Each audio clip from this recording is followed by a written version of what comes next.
السلام عليكم الاخوان. اليوم جبت لكم واحد الفيل اللي هو من منتوج، يعني الصراحه شي حاجه كاليتي زوينه، والثمن ديالو كيبقى ب 9 دراهم، وفي التحاليل ديالو اخوان خرجت 63% اللي هو منتوج الصراحه شي حاجه كاليتي كما كتشوفوا معنا في الصوره في الفيديو.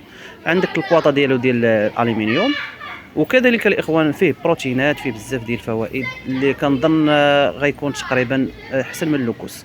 خليكم معنا يعني في الفيديو وشوفوا يعني السكانه شنو عطانا، اللي هو عطانا 63% نقطه مليحه.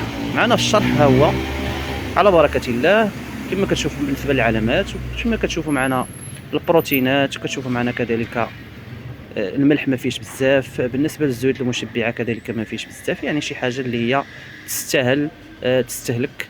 وحاجه اخرى بالنسبه للناس ديال لاصال، راه يعني منتوج زويون وفيه البروتين عالي تبارك الله 18، السكر ما فيه والو، السعريه الحراريه يعني القياس ديالها، الملح والصوديوم حتى هي ما فيها تقريبا حتى شي لعبه 0.63. الدهن كما كتشوفوا المشبعات هي 4.2 غرام. الصراحه راه جاب شي حاجه انا تصدمت فيه الصراحه والله. كنصحكم الاخوان، يعني حتى هذا المنتوج راه زويون،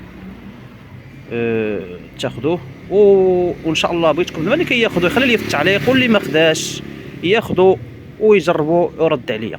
تبارك الله عليكم والله.